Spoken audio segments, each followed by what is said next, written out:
Check, check. Mr. Mayor, we're ready at your convenience. Thank you, Mr. Manager. I will call to order the Riverside City Council meeting for Monday, January 5th, 2026 at 6:01 p.m. Madam Clerk, please call the roll. Mr. Brown? Here. Ms. Fry? Here. Mr. Gaby? Here. Mr. Maxfield? Present. Ms. Angel Patterson? Present. Ms. Frida Patterson? Here. Mayor Williams? Here. No absent members. Mr. Manager, any additions or corrections to the agenda as presented? No, Mr. Mayor. Move to approve. Second. We have a motion from Mr. Brown and a second from Mr. Maxfield to approve the agenda as presented. All those in favor signify by saying aye. Aye. Any opposed, say nay. Motion carries. If you're able, please join us to rise and pledge allegiance. I pledge allegiance to the flag of the United States of America and to the republic for which it stands, one nation, under God, indivisible, with liberty and justice for all. Thank you. As is custom at our first council meeting of the year, we do have a moment of silence in remembrance of two local service members who were killed in the line of duty. I will read that now. In remembrance of Corporal Derek C. Dixon and Private First Class Ulmer. Marine Corps Corporal Decker C. Dixon was 20 years old when he was killed while conducting combat operations in Iraq on June 26, 2007. A Riverside resident, Derek joined the Marine Corps on July 9, 2004, and was trained as an information specialist. He'd been serving in Iraq since March 25, 2007, and was assigned to the 2nd Salient Amphibian Battalion, 2nd Marine Division, Marine Expeditionary Forces, based out of Camp Lejeune in North Carolina.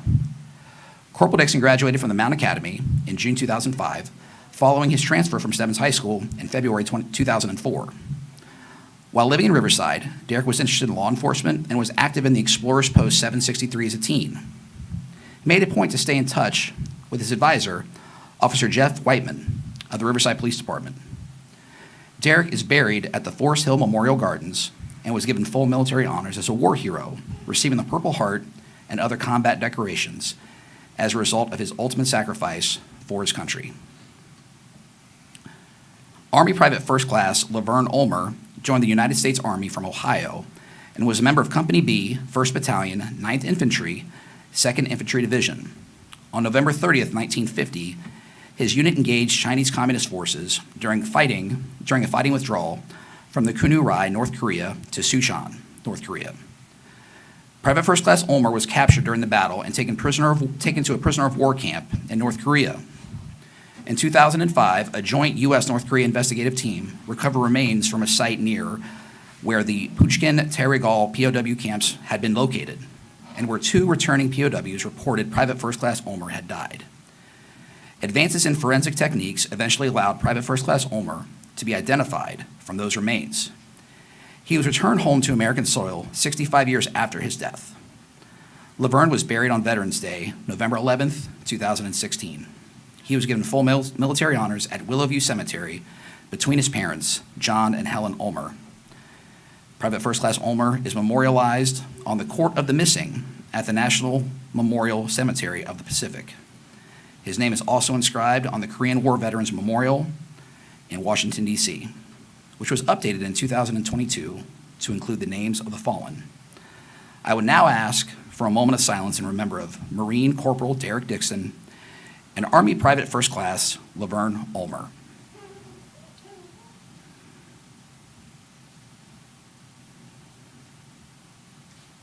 Thank you. Moving along on our agenda, I will turn it over to our city manager for a very special occasion. Thank you, Mr. Mayor. Major Jackson, if you could come to the podium, please. So, Mayor and council members, I'm going to read this. I normally don't read things, but I don't want to lose a train of thought. So, as many of you know, Major Jackson has been serving as our acting police chief over the last several months.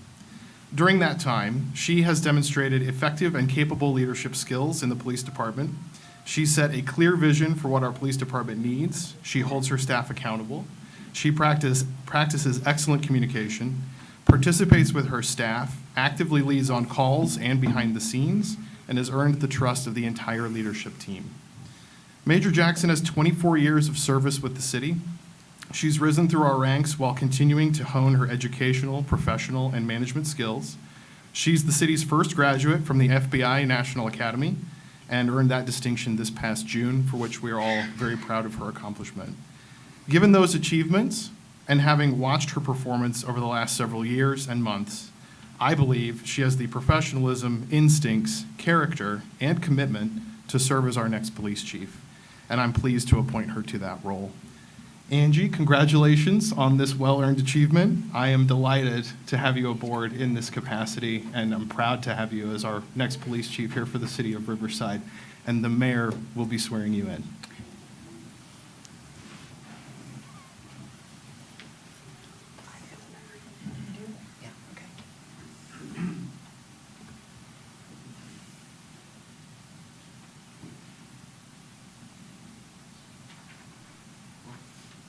She had it. Look who came prepared. I was going to try to do this from memory. Okay. Just go slow, I'm nervous. Absolutely.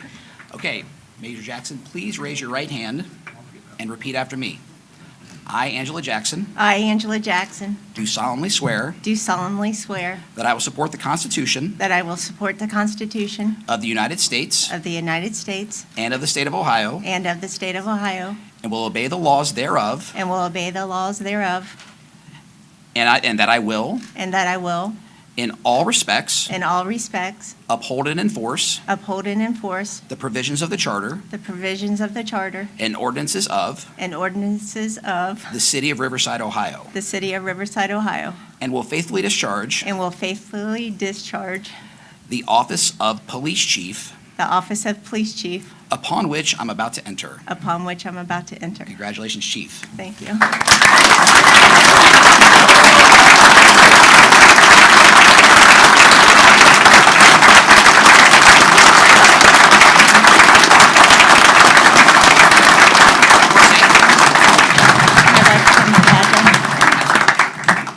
I'm gonna move this out of the way so we can take some photos.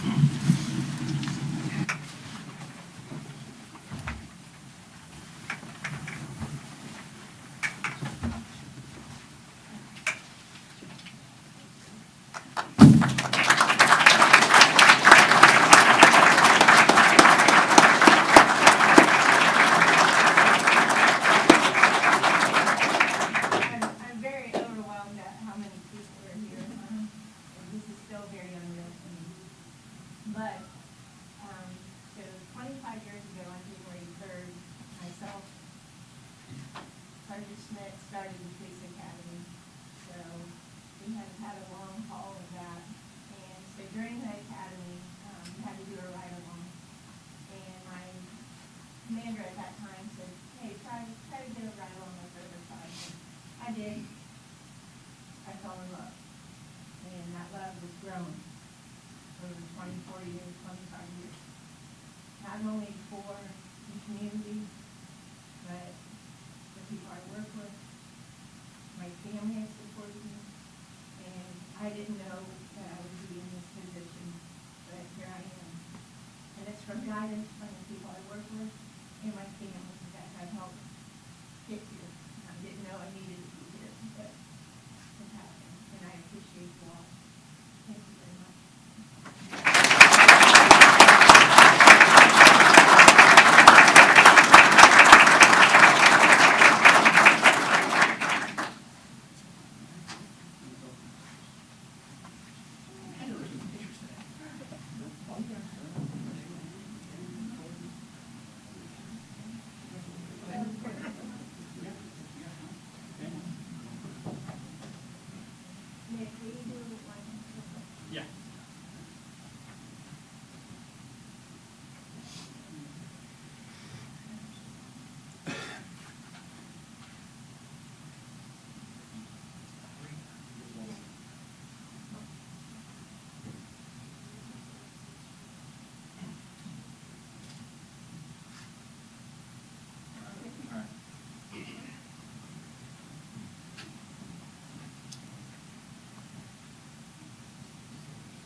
I do.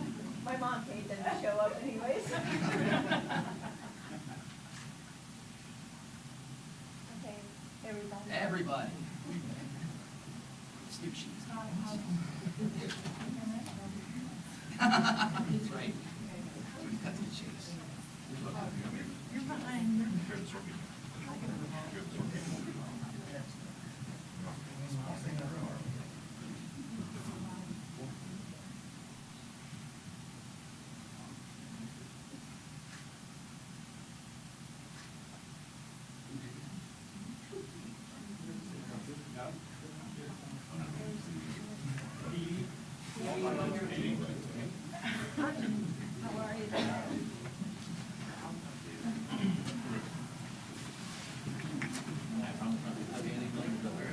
What? I said, I promise not to do anything with you guys get ready.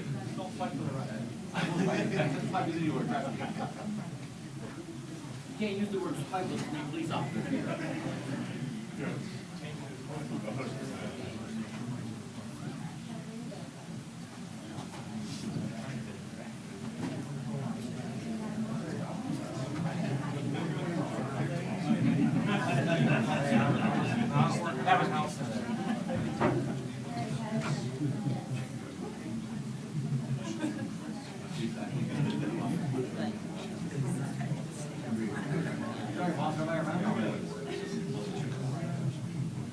Say no crime in Riverside.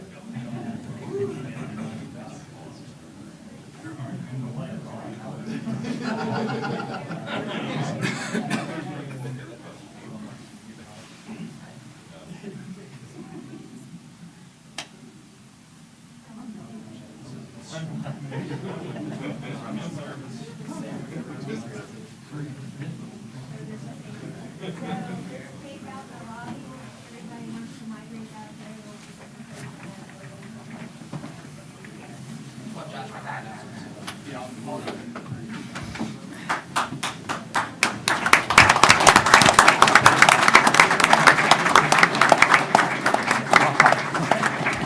In case you didn't hear, there is cake and water in the lobby. Feel free to join folks out there if you'd like some refreshments. We're going to close the doors and continue the public meeting in here, which you're welcome to stick around for. But I mean, if it's meeting or cake, Most don't want to. I'm just Whenever they have saying. that option. What kind of cake?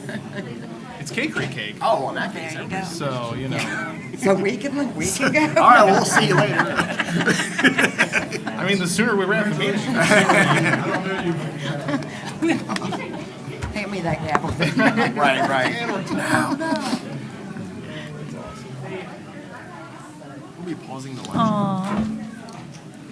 Who's here? Is that a new gavel? It's the old. Zach got me one. It was very nice, but like I just like this one, which is easier. Wow, gotcha. That's for me, right? Yeah, I mean, like Looney Tunes. Then you have a much bigger one that you bring out of a little briefcase. Then an anvil I falls. need one of those that expands. Yeah, yeah, the Acme anvil. All right, well, thank you everyone who joined us tonight for Chief Jackson. I think we've had a chance to look at our minutes from the December 2025 meeting. Is there a motion to approve the minutes as published? So moved. Second. We have a motion from Ms. Fry and a second from Mr. Brown. All those in favor of approving the minutes as published signify by saying aye. Aye. Motion carries. If there's any citizens who wish to speak tonight on agenda or non-agenda items, there are slips in the back that you can turn in to our clerk, and we will go through that. I believe those are all All non-agenda? Okay. We'll go through those shortly. This is our organizational meeting. We have this the first meeting of every year where we establish the dates and times which we will be meeting as is statutorily required, along with the election of our deputy mayor. So we will begin by establishing our date and times for our meetings in 2026. And we currently meet the first and third Mondays at 6. I move to keep those times. Second. Okay? So we have a motion and a second to keep the current meeting days and times, which are the first and third Mondays at 6 PM. Is there any further discussion? Hearing none, all those in favor signify by saying aye. Aye. Any opposed, say nay. Motion carries. We'll move along to the election of the deputy mayor. I move to nominate Andy Brown for deputy mayor. Second? All right, we have a motion and a second for Andy Brown to be deputy mayor. Are there any other nominations at this time? Hearing none, all those in favor of electing Andy Brown as deputy mayor signify by saying aye. Aye. Any opposed, say nay.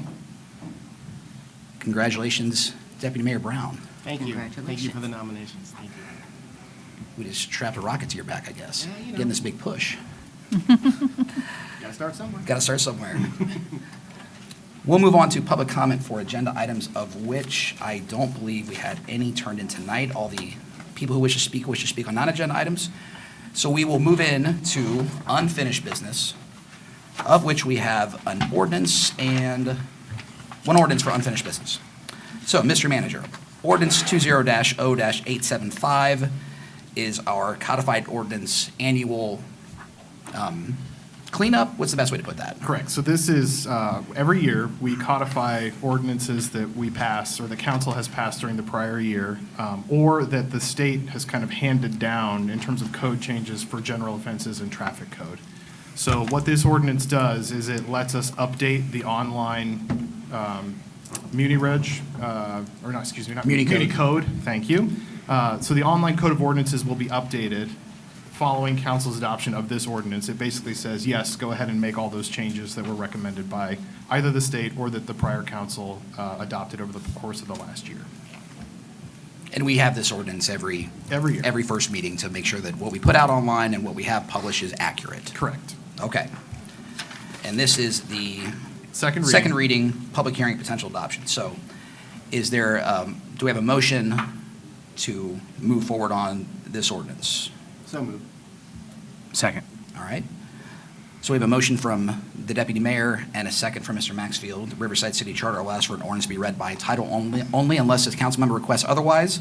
Madam Clerk, would you please read this ordinance by title only? Ordinance number 25-0875, an ordinance to amend the Code of Ordinances, City of Riverside, Ohio, to provide amendments to the city code, general offenses code, and traffic code, and approve current replacement pages to the codified ordinances of Riverside, Ohio, and declaring an emergency. I will now open the public hearing for ordinance 25-0-875 at 6:19 PM. Anyone wishing to speak on this ordinance, please come to the podium, state your name and address for the record, and please keep your comments to 3 minutes.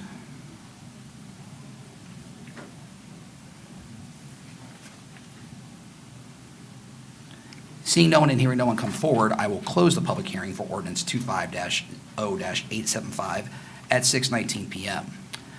Is there any further discussion from members of council? Hearing none, Madam Clerk, please call the roll. Mr. Brown? Yes. Mr. Maxfield? Yes. Ms. Fry? Yes. Mr. Gaby? Yes. Ms. Angel Patterson? Yes. Ms. Frida Patterson? Yes. Mayor Williams? Yes. All right, we'll now move into our new business, which is a few resolutions where we, again, this is our organizational meeting for the year, so we really set the stage, meaning that in addition to electing our deputy mayor and establishing our dates and meeting times, we also appoint council members and staff members to a few organizations and state agencies that we're members of.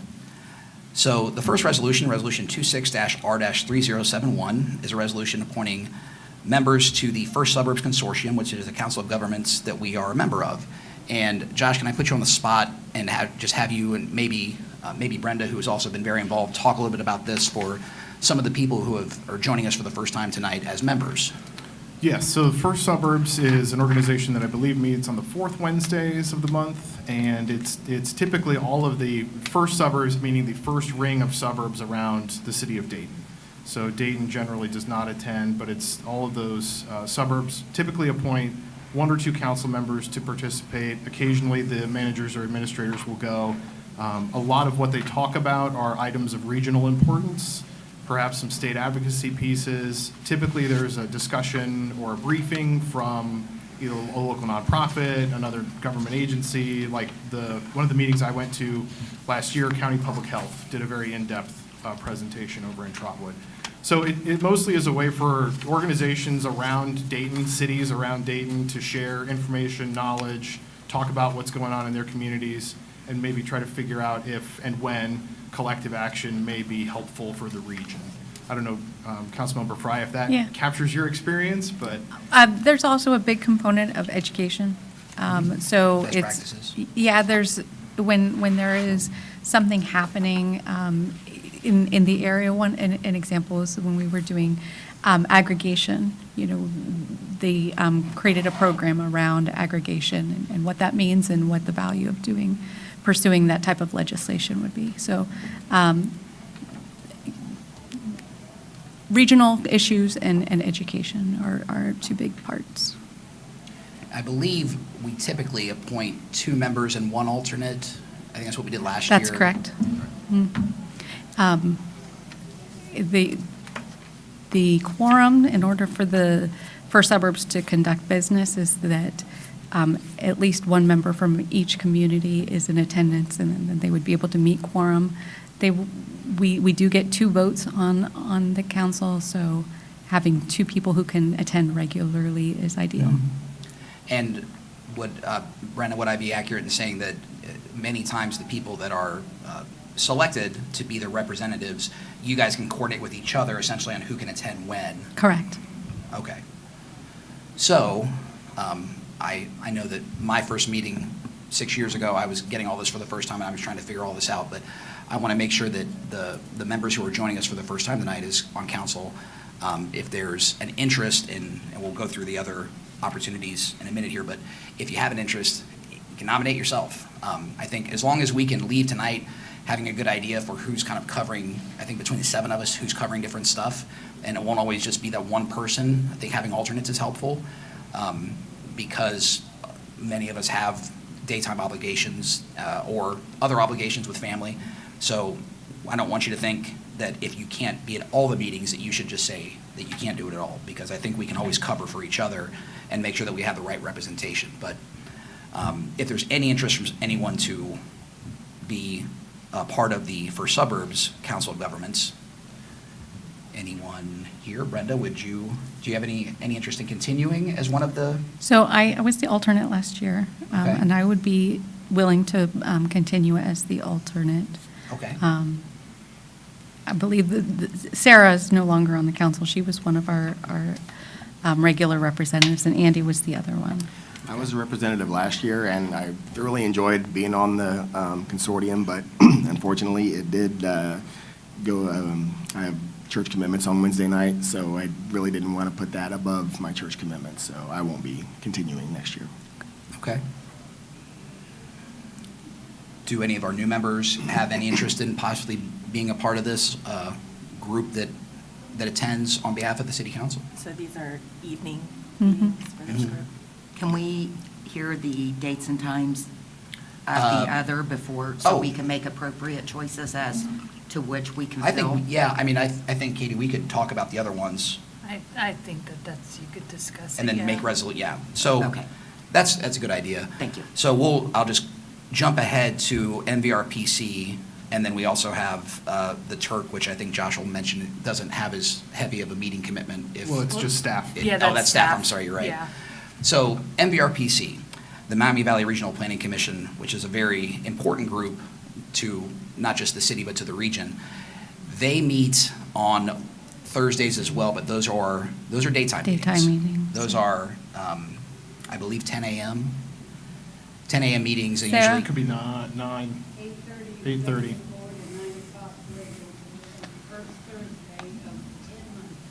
So- Okay, so 10 months of the year, NVRPC meets at 9 9 a.m. a.m. for regular board meetings. And we typically have 2 people from our council appointed to that board. Because it's a daytime commitment, it is a little bit more difficult, I think, maybe for some of us.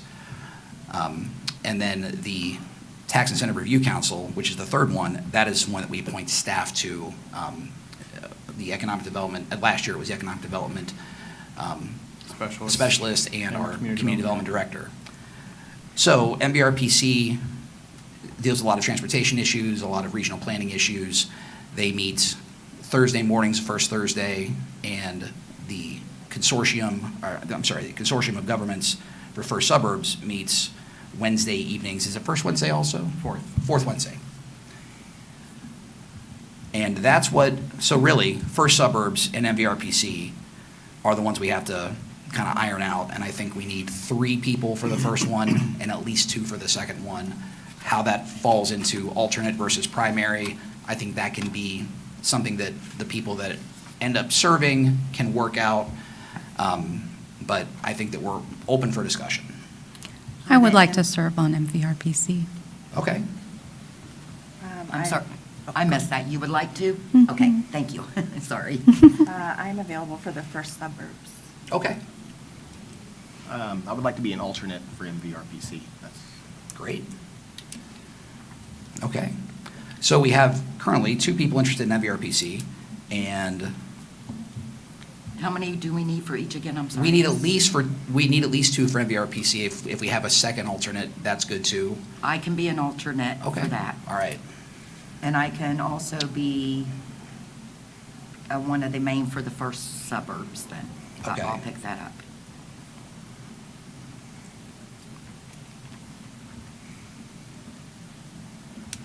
And who else had mentioned that they were interested in First Suburbs? Brenda is an Brenda. Okay. alternate.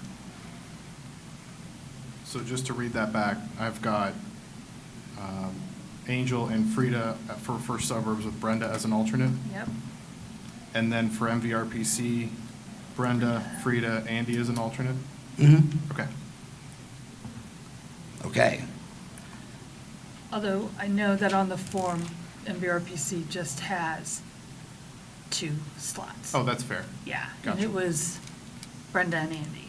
Roger that. first, Yeah. I just know filling out their form, that's what it's going to be. But if we send another I person one could, month- but I know their form, it's a preset form, like I could make I could send a note with it. Okay. Yeah, because I also I think we send I send the legislation as well, Okay. but I can let them know that there's an interest. Okay. Yeah, that's not a problem. So then for the first one, for First Suburbs then, So 71. do we have a motion for Angel Patterson and Frida Patterson to be our primary representatives with Brenda Fry as the alternate? So moved. I'll second that. Okay, so we have a motion from Ms. Fry and a second from the Deputy Mayor. Is there any further discussion? Hearing none, all those in favor signify by saying aye. Aye. Any opposed, say nay. Motion carries. For MVRPC, we will have Brenda Fry as our primary with Andy Brown and Frida Patterson as alternates. Is there any further discussion? Just one quick note, there are 2 staff appointees to Oh. the Technical Advisory Committee. I'm going to maintain, it was Ms. Moore, our Service Director, and Mr. Miller, our Operations Manager. It'll be the same 2 staff appointees for that as well next year. That's also an For TAC. MVRPC function. That's under MVRPC, Yeah. yep, yep. They're like a subcommittee of the big board. And those are the ones that staff Staff usually- attend those, Okay. yeah. So do I need a motion that includes them also? It's all in the same resolution. Okay. Yep. So then, Motion to, motion What we to said. make Brenda the primary, Andy and Frida alternates for MVRPC, with our staff appointees being Ms. Moore. Ms. Mr. Moore Miller. and Mr. Miller. Kevin Miller. I was right there. Perfect. So moved? So moved. Do we have a second? Second. We have a motion from Frida Patterson and a second from the Deputy Mayor. Is there any further discussion before I mess something else up? All those in favor signify by saying aye. Aye. Any opposed, say nay. All right, and then the Turk, Mr. Manager, the Tax Incentive Review Committee. This is 2 staff appointments that we make every year. The Turk assists with reviewing any kind of tax incentive, things like tax abatements, property tax abatements, those sorts of things. The staff we appoint to this generally go to the county once a year, and where the county will provide a report. Basically, everybody goes and reports out on all of the different tax abatements and incentives that they've offered for the year. We historically have not offered many, but we still send people to that function. So I'll keep the same recommendations. It'll be Ms. Holt as our Community Development Director and Ms. Minnick as our Economic Development Specialist. Okay. So do we have a motion to make those appointments to the Tax Incentive Review Council? Motion for the following appointments that City Manager Roush recommended. Okay. Do we have a second? Second. We have a motion from Mr. Maxfield and a second from Frida Patterson. All those in favor signify by saying aye. Aye. Any opposed, say nay. Excellent, thank you. We'll move on to the agenda for public comment on non-agenda items, of which we have a few folks who wish to speak tonight. I'll give the clerk a minute to I'm caught up. get everything ready. I got Okay. So first, we have Terry Mabe of 500 Y Nora wishing to speak tonight. Thank you for your time this evening. Thank you for joining us.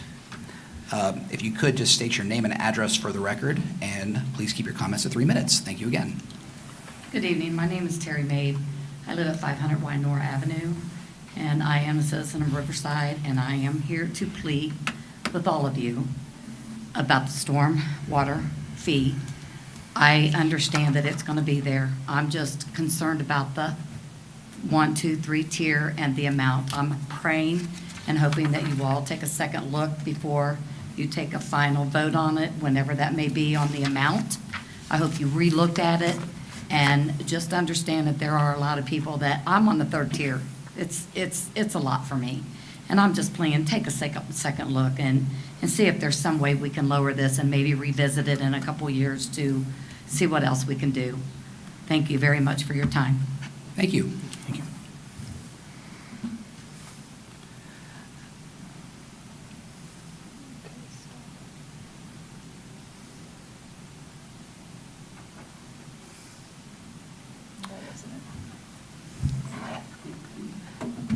And next, we have Mr. Tim Gosnell from 12 Beatrice. Mr. Gosnell, thanks for joining us this evening. Please state your name and address for the record. As soon as the clerk gets, Oh, you're fine. I'm good. I'm waiting on her. It's It's not good. going yet, kid. I'm good. all right. Please state your name and address for the record, and please keep your comments. It's not, to- I wait till you Oh, say well, your thank you. name and address.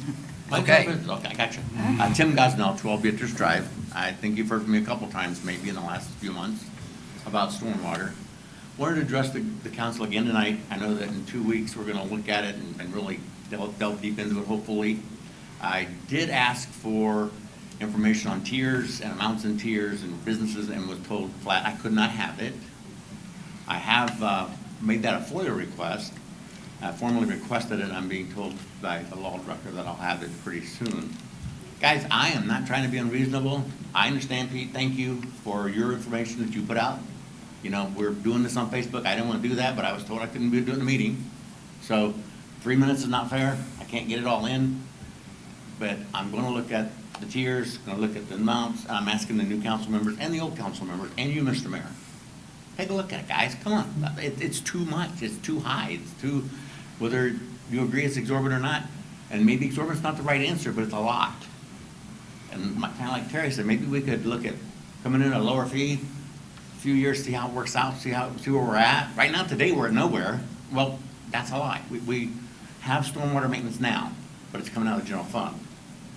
Now we're going to have a fund for that.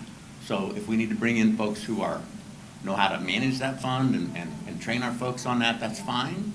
But let's get the fund down to a reasonable, manageable amount that the citizens of Riverside and the businesses of Riverside can approve. I don't want to cherry pick. I don't want to argue. I just want to ask that we all of us, there's no winners or losers. I think I said, if we don't learn to compromise and try to find something that works for everybody, how fair is that? There's a budget, and you have a budget. I have a budget in my house, right? So I got to stay within that budget every month to move on. You guys have a budget. Now you're going to increase the budget by quite a lot if you get away with it, or if it happens. I'll put it that way. I'm sorry about get away with it, because I'm not trying to be confrontational. And I'm not going to ask to be on the agenda because I've been told no. I was told I could not have the money amounts, and I'm now being told that I can, or some semblance of them. So guys, I'll go back here in 2 weeks again, right? And I'm going to implore you again. This is affecting seniors, and it's affecting folks in Riverside who can't afford what you're trying to do. Come meet us halfway. Meet us somewhere. Somebody asked me, how much do you want? How much should that fee be? I don't have an answer for that, right? But I know that the number that we're looking at today is too high. And I'm trying to be reasonable, and I'm not going to fight. I'm just saying, let's all talk about it together. Let's work it out. I know it'll be you all together, it won't be me, because I can't do that, based on what I was told. So I'm asking for your help. And so thank you for your time. I appreciate it. Thank you. Thank you, Tim. And next, we have Mr. Joe Lemke of 1519 Brant Pike. Thank you for your time, Mr. Lemke, and welcome. Soon as, is the clerk ready? Yep. All right, just state your name and address for the record, and the 3-minute timer will begin. Joe Lemke, 1519 Brant Pike. Couple of issues. First of all, I appreciate the communication. We've discussed that. I've been up here discussing that before. These citizens are not dumb. They're uninformed. They don't necessarily understand all the legalese that's used in this forum, and it has to be kind of dumbed down a little bit for them, and me included, because I don't understand it. You came right out many years too late and explained, here's why we're where we are now. Now that we have set and twiddled our thumbs for years, we know that. We haven't always spent the money where we need to spend it. We know that. Now we're trying to make up. I would implore that you continue to put things out like this so that the citizens can understand, whether it's a newsletter, whether it's an email, or even the Facebook. And I know it's not going to be settled, and I know you're always going to have the arguments. You're always going to have the back and forths. But we have to put that aside. We have to put out facts. We have to let people know what's going on in real language. And that helped. That helped me understand quite a bit. Did it solve it? No, it didn't. But at least we understand kind of some of the background of why we are where we need to be. Good thing. Again, I'm going to hit second item, the water tax. When we go to spend somebody else's money, and that's what we're doing, understand the need, understand we can't always solve it to everybody's satisfaction. I get that. Just again, reconsider the monies you're taking, the amounts, and the timing. If you start low and work your way up, that might be one thing. I know there's a lot of options. I don't have all the answers. And I don't envy you guys in having to figure this out. All that we are asking is that you consider it and you bring forth the logic and the receipts to explain to the citizens why you are where you are. And if you stand firm, you got to back it up with the receipts and the explanation. A lot of people don't understand that. They don't know why. All they know is that you're just up here making decisions the way you think you need to make decisions. They don't understand why you make those decisions, and that is very important to the citizens. So, thank you for your time. Appreciate it. Thank you, sir. Thank you.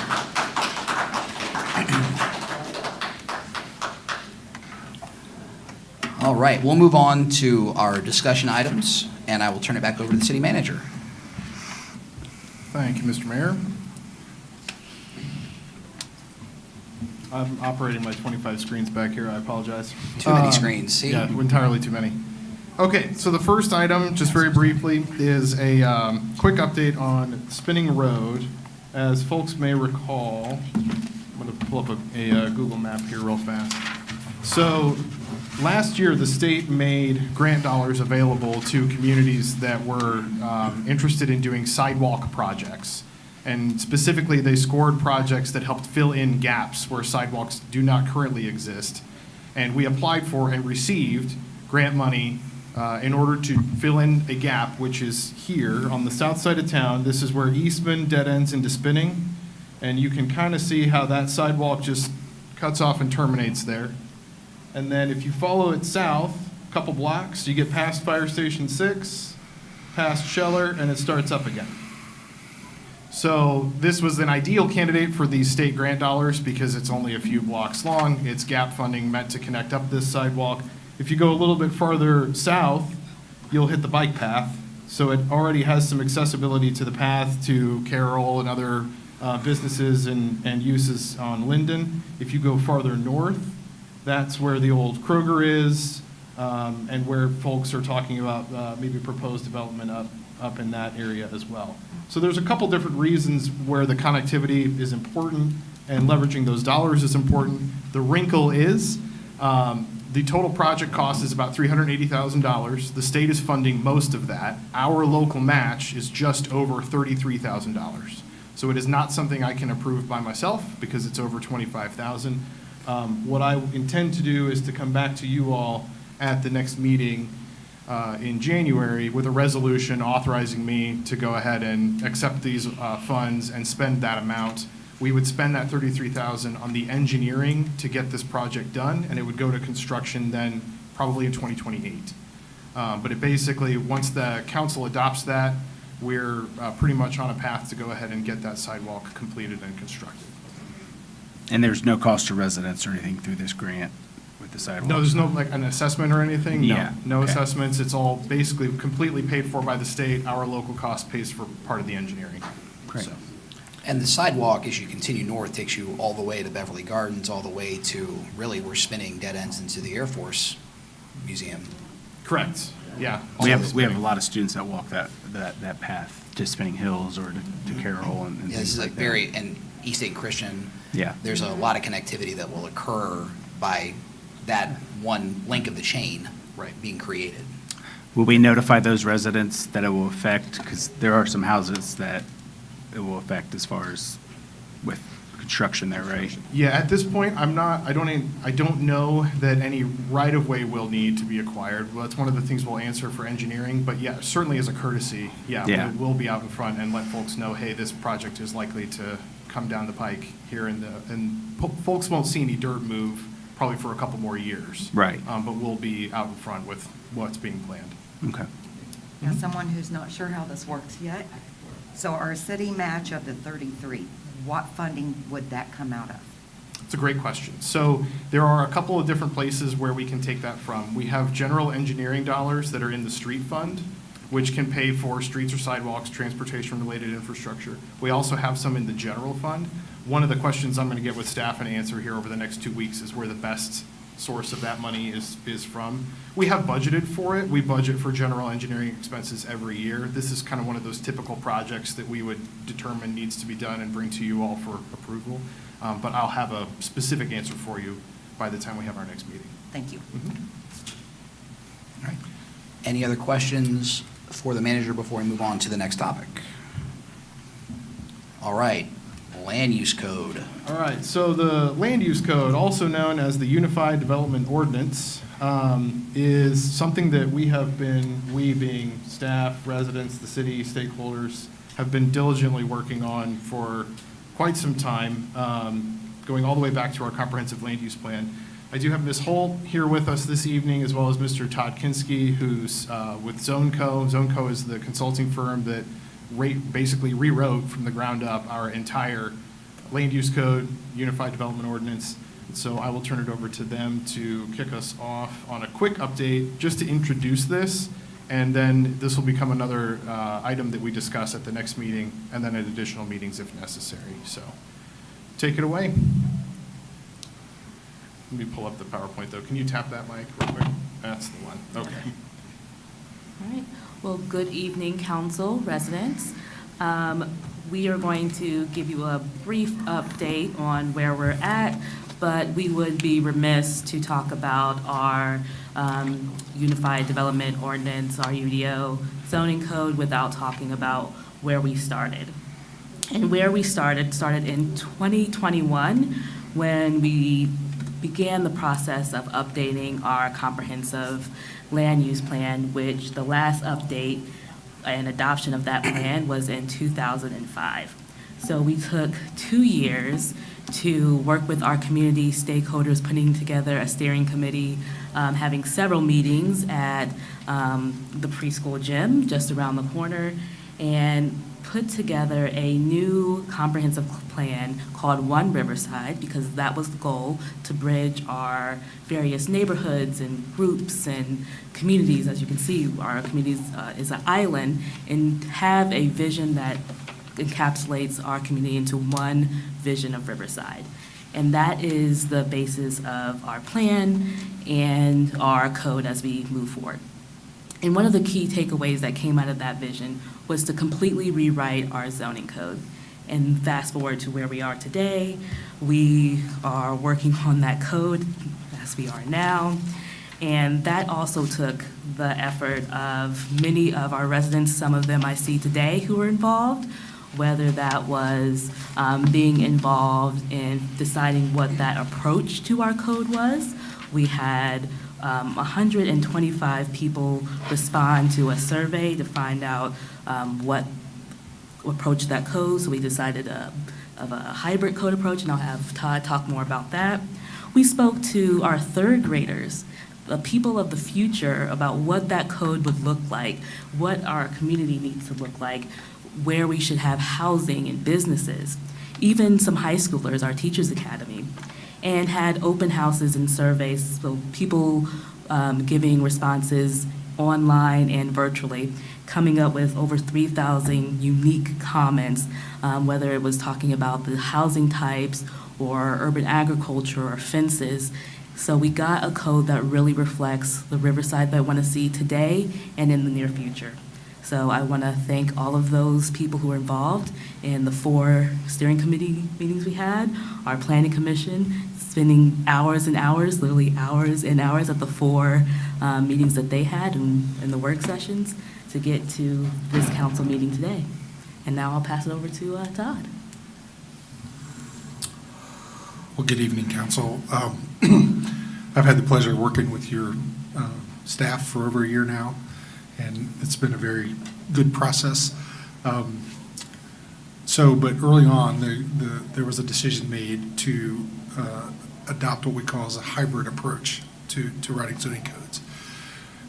For any of you who are familiar with zoning codes, the typical approach for the last 75 years is to divide your community up into districts and put all the uses, separate all the uses, and there's nothing wrong with that. That's just the approach that most communities have chosen. But over time, we've seen that that's been challenging and makes it hard for a community that's trying to, attract investment or, in the case of Riverside, achieve the goals of its comprehensive plan. And so this council voted to approve this hybrid approach. And in this approach, what we do is we instead of giving you a one-size-fits-all approach, we give you an approach that's unique for Riverside. So in the areas where you have single-family homes on 15,000 square foot lots, we just left the zoning alone because that's a very simple development pattern, leave it alone. But in other areas where you have a desire for more mixed uses or more walkability, a more compact development, rather than making a developer go through a planned development district or rezone the property, we decided to basically write the zoning so it matched the vision. So we're trying to make the development process easier. And so if you deal with developers, so I've spent 30 years in the public sector as a planner. I've dealt with developers my entire life. Developers always choose the path of least resistance. And so if they have to go through a very long, complicated development process, a lot of times they'll just go on to the next site. And so we're trying to make it easier and attractive for development to occur in your community, but to match the goals and the character that you laid out in your comprehensive plan. One of the big things that we've done with the code is to try to make it just easier to use. Anyone who's read through the current code, it's very long and it's a lot of words. I'm not saying we don't have a lot of words in this code, but it's organized differently. It's making it just really easy for folks to open it up and understand what it means. One example is we've created one table that has all of the potential uses that could occur in the city, and we've identified what zones they're allowed in. So a developer, a homeowner, whatever, they come to this page and they know, here's my use, here's where it can go, and you know. So it's simple. Instead of reading through a long list in each of the districts to find the use that you're trying to locate. Another example, a whole new chapter that we've introduced in the code are we're calling permitted uses with special conditions. And so these are things that the two examples we have here are home daycare type A and beekeeping. And so rather than making these kind of uses go to your Board of Zoning Appeals or your Planning Commission, have a public meeting, send out notices, only to get to the point where you're adding these 4 conditions, we're just saying, put them in the code and tell a homeowner or property owner or developer, these are the requirements, and if you meet these requirements, then we'll be able to give you a permit. Now, if you don't meet them, you can still choose the BZA Planning Commission path, whatever it may be. But we're trying to just shift some of the burden to the staff so they can just make it very clear and make development easier. And if you go through this, there's a whole list. You know, for example, I think car washes in the list. So there's like 10 things a car wash has to meet. They meet all those conditions and they're in the right zone, you know, permitted use, then they can go build. And if you don't meet those, then you go through the typical process of a public hearing. The other thing we've done is try to introduce graphics and simplify the standards. So for example, this page here shows you all the setback requirements for and the development standards for the corridor commercial zone. So you're going to one page, you can find all the setbacks, the minimum lot size, all on one page. And so it's just simpler rather than reading through multiple pages to find what you're looking for. We've also introduced graphics for things that are kind of new concepts. So for example, in parts of your community where you have vacant lots and someone would want to potentially build a house, or it doesn't necessarily have to be a house, it could be any use, but this example is, in my mind, is a house. So rather than making a builder go through a variance process to, or either A, meet the requirement of the district and have the building pushed way back on the lot, or go through a variance process to scoot it up on the lot, what this just says is like, well, let's just do an average of what's around you. It's a common sense approach. It's what probably a Board of Zoning Appeals or a Planning Commission would probably approve. Let's just codify it, make it simpler, make it an easier route for the developer. And so that if someone wants to invest, it's easier for them to come in and just get a permit and build a house. And then we've added graphics scattered throughout the code for things that are described in your code now, but it just makes it easier for people to understand what it's about. So like one here is like showing this site triangle. So basically it's this area where we have intersecting streets or a street with a driveway where we don't want you to build an obstruction. So it prohibits you from being able to see and be safe. And so we just, when I draw, we put that drawing in there, it's just easier for folks to understand.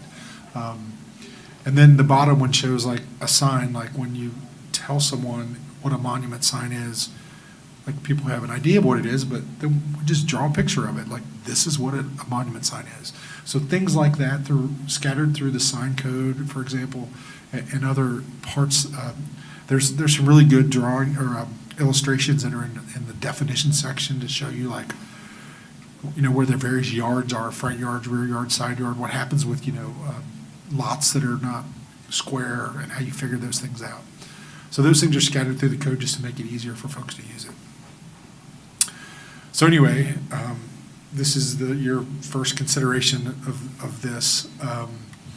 And I think the most important thing for you to understand is that we didn't get here by accident.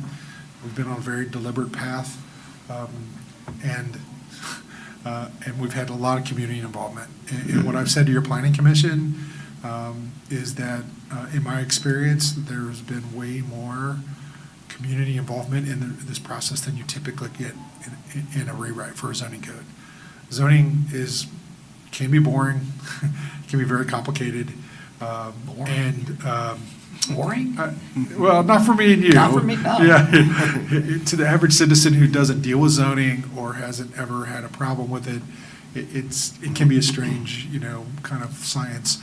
And so I think the community should be commended for reaching out, you know, to, you know, not only community members and businesses, but also students to really just get that feedback. So for the codes that I've seen, there's been a lot more community involvement and feedback along the way. So lots of residential, you know, residents have provided input. We put a few things out on a survey to get some feedback on, and wow, did we get some feedback. We learned very strongly how people feel about fences in their backyards, for example. And so the code is written to reflect that rather than the change that we had been considering. So the stakeholder process has been very good, and there's been a lot of involvement. And I feel like if you haven't heard that, I'm here to say that your staff did a great job really getting the community involved in this process. So anyway, where this is headed is an ordinance is coming your way. I don't know the exact dates, but the ideal here is that you adopt this new code, and the development process will be simpler and easier and more user-friendly.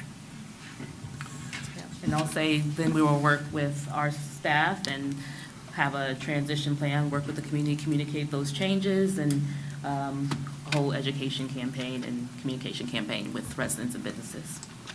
Just to quickly wrap up, thank you both for that overview. So the tentative plan is to include the land use code, UDO, as an item on next meeting's agenda as a discussion item as well.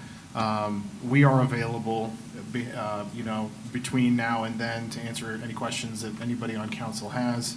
We are at a point in the process where this has been all the way through and been recommended to council by planning commission. So council can take it up at any time, but I want to be sure you're in a comfortable place and have your questions answered before we bring it to you for a vote. It is an ordinance. It will require 2 readings. So that'll be 2 different meetings where we vote on this when we get to a vote. So, but in the meantime, we're here with with answers to any questions you may have. Can the discussion start now? That's up to you. Okay. I have been through the survey responses as well as the workshop responses and everything of the residents. Things that I want to dwell into on a more detailed explanation prior to the next discussion if possible. I'm falling back again to chickens. Most of the residents that spoke were for chickens and ducks. Planning Commission didn't have enough votes to push that through, but we're changing. I have a problem with changing the UDO to not include something that the majority of residents wanted. I have an issue with that. So I think that needs to be discussed more previous to. Also, I do want to discuss some more about fencing. There again, following what I feel is the majority of residents' responses to these surveys and everything. And I know that community gardens is a part of it, but I'd like to discuss more details about how that is in the UDO.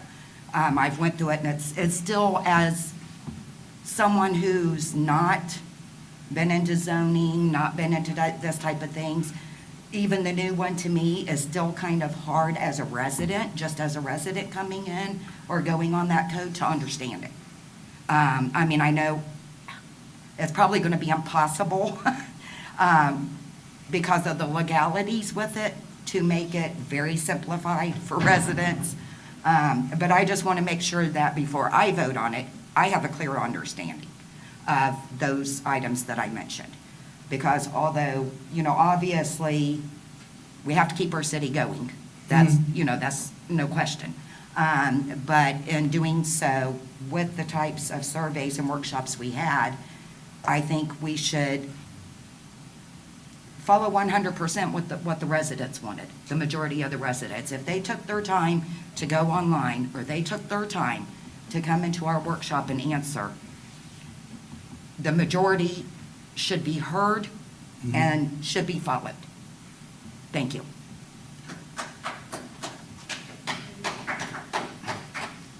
I'm happy to Please. follow up on one prior to as well. And there again, I do commend the residents for speaking up and getting that large amount and all the work that was done. I'm not putting down anything that was done. I know this took a lot of work.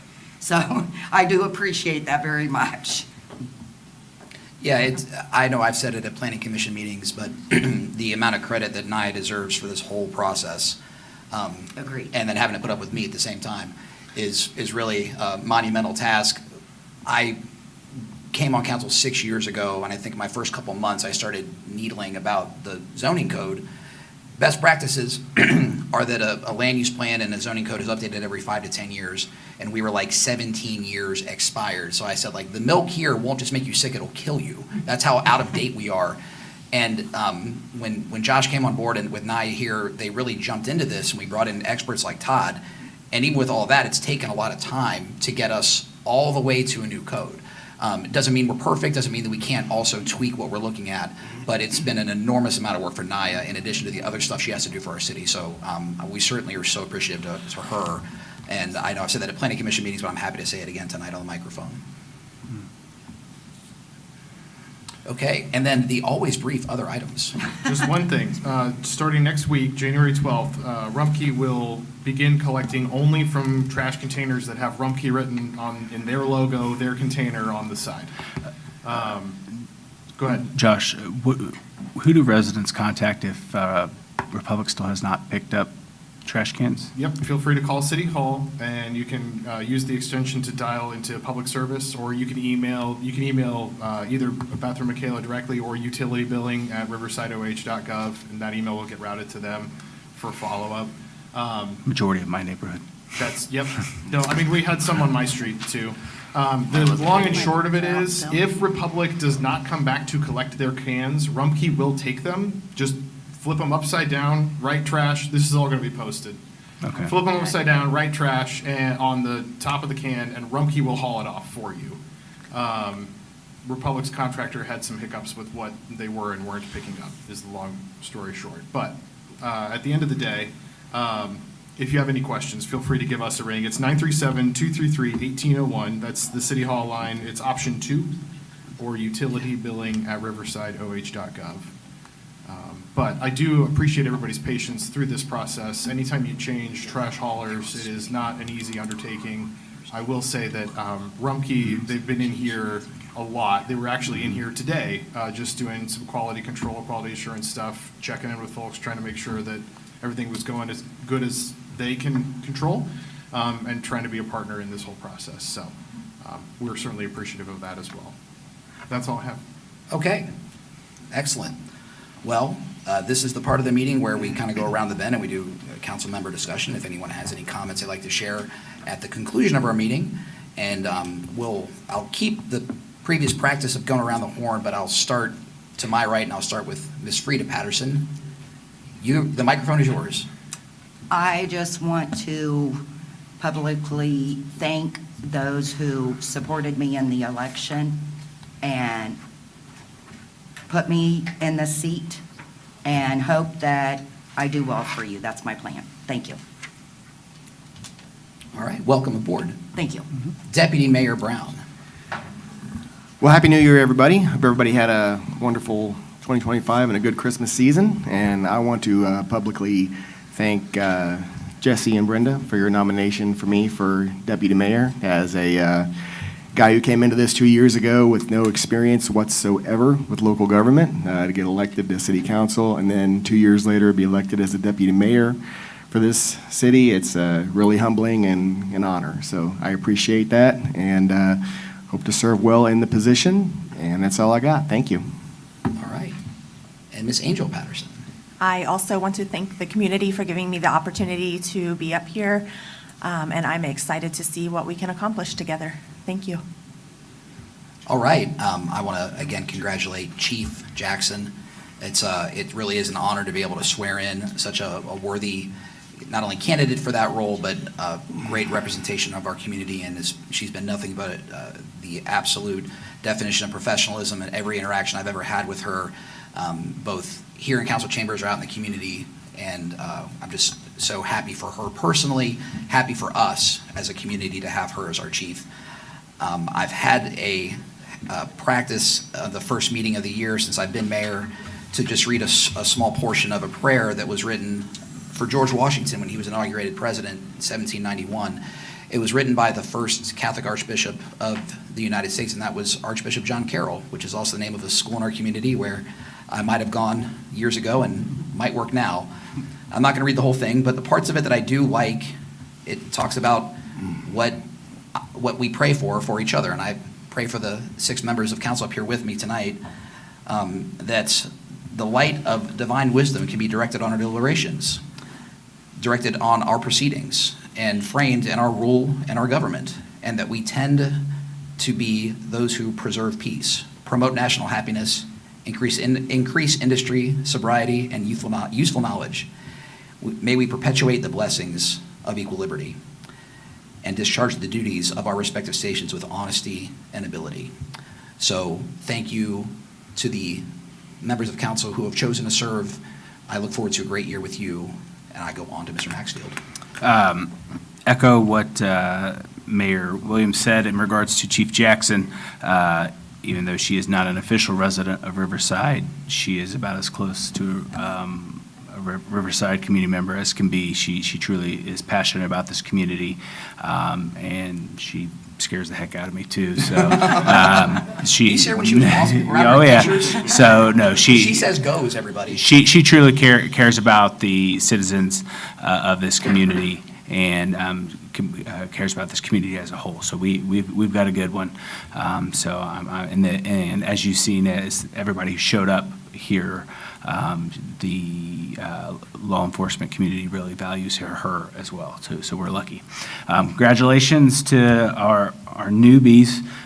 Even though I feel almost as a newbie myself, I haven't been at the same. Well, gosh, it has almost been. We're the old guys now. I know, Jiminy. But you've almost survived your first meeting, almost.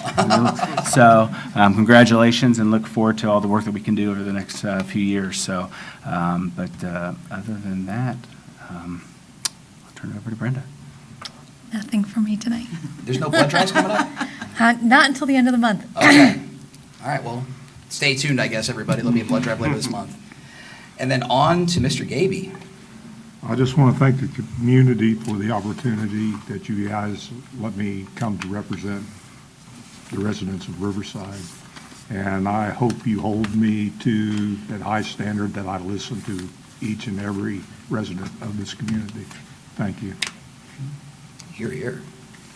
All right, with nothing else on the agenda, I will adjourn the meeting at 7:08 p.m. Thank you, folks.